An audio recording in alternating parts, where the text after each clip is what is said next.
So we've already talked about Donald Trump's bizarre fascistic speech that he gave to that room of 800 generals in Quantico, Virginia, that they dragged in all these military leaders from around the world for this weird pep rally where they announced a number of policies. The most important one of, if you don't like what Donald Trump's doing, then get the fuck out. But there was another important part of this, because while every comedy show has a main act, they also usually come with an opener, and that's what Pete Hegseth was there to deliver. Pete Hegseth, an alcoholic ex-Fox News host, giving a pep talk to a room of 800 actual military leaders about the warrior ethos and what it means to be in the military. While, of course, comparing himself often to like legendary American generals like Patton or whatever. Pete Hegseth, who is truly the epitome of the warrior ethos, as he paces around like he's hopped up on ketamine, doing this weird TED talk about why we just need to kill more people. But as always, let me not launch straight into the platitudes, let's get into the policy.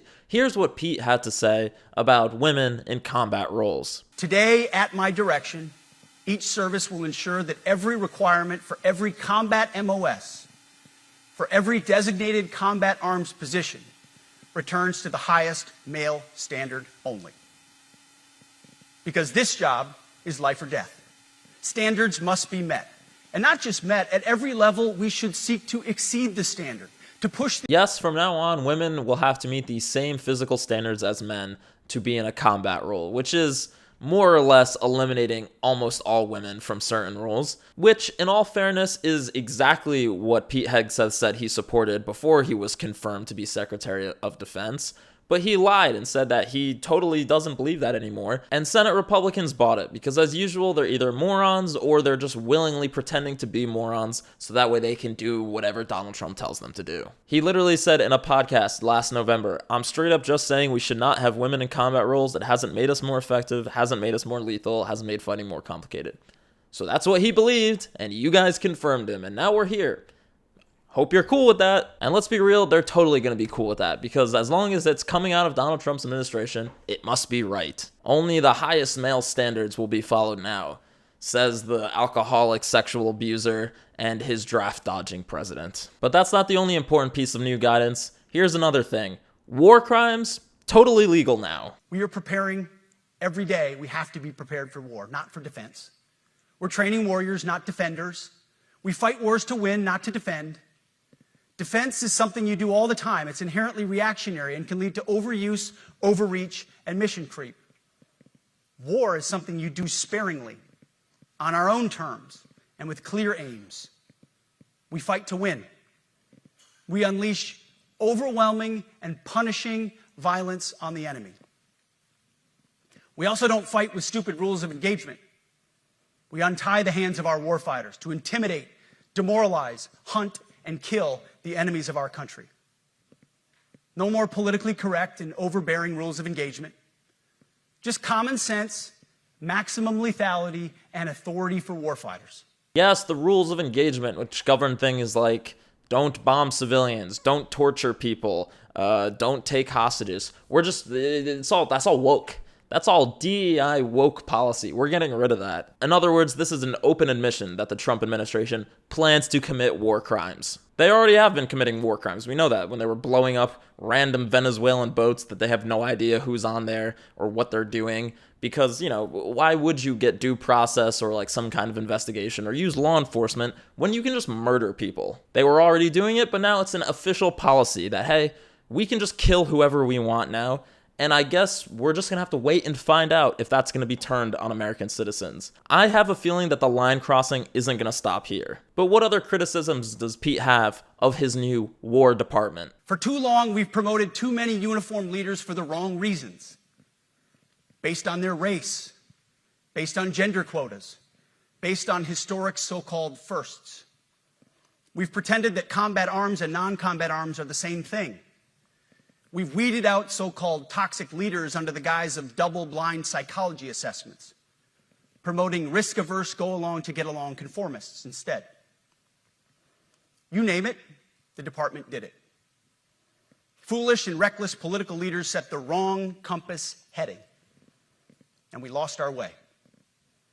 We became the woke department.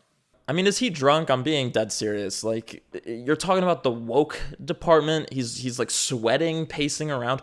What is going on? Is this why we lost those wars in Iraq and Afghanistan and basically every war in my lifetime? Is because we were too woke? Really? I have a distinct reminder that everyone at the top of the George Bush administration who cooked up the Iraq war was a white man for the most part. But I'm not saying it was a stupid idea because they were white guys. I'm saying it was a stupid idea because it was a stupid fucking idea to start those wars. And again, just the absolute hilarity of watching this guy who is a sexual abuser, alcoholic, Fox News host, who is now the Secretary of Defense, talking about other people getting promotions that they didn't deserve. Just the most unqualified person of all time, talking about other people being unqualified. This administration has done a great deal from day one to remove the social justice, politically correct, and toxic ideological garbage that had infected our department, to rip out the politics.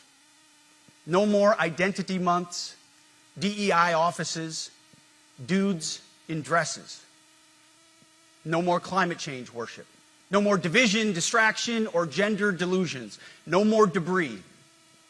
As I've said before, and will say again, we are done with that shit.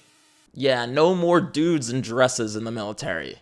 And I'm just asking, were there any dudes in dresses in the military before? As far as I know, not even the women in the military are wearing dresses. That seems very inappropriate for combat environments. But it's just a reminder that this whole thing, again, this is not for the military. This is not for the generals in the room. It's for the TV camera. It's for Fox News. It's this MAGA red meat about we're not woke anymore and we're all going to kill whoever we want. But this is not an actual policies that are going to make things better for the military or improve anything or make it more lethal. This is just grievance politics. Hegseth knows he sounds like a raving lunatic to 80% of the actual military leaders in that room, but that's the point. He wants it to be like, listen, if you don't like any of this, then get the fuck out. This is what we're doing now. I'm going to do this made-for-TV bullshit speech about how wokeness and diversity is making us less lethal or whatever, and you have to either get along with it, go along with it, or get out. He's trying to make life so unbearable for people who have actual integrity in the military that they just leave on their own accord, and then all that's left is the MAGA white Christian diehards that he loves so much. And it's not just at the top either. He wants to make the entire military, from top to bottom, a white Christian man's organization, and that's why he announced these policy changes as well. We are overhauling an inspector general process, the IG, that has been weaponized, putting complainers, ideologues, and poor performers in the driver's seat. We're doing the same with the equal opportunity and military equal opportunity policies, the EO and MEO at our department.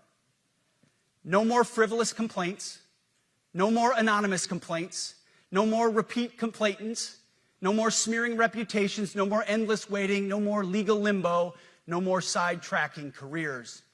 No more walking on eggshells. Yeah, no more anonymous complaints or repeat complaints. No more walking on eggshells, whatever that means. If you want to be a racist or a sexist or a sexual abuser and you're in a military command, you can do that now. That is essentially what he's saying. He's saying, I'm going to make it as hard as possible for women or for minorities to report misbehavior and abuse in the ranks because I don't care about those people. I want those people gone. There was 7,000 incidents of sexual assaults in the military last year.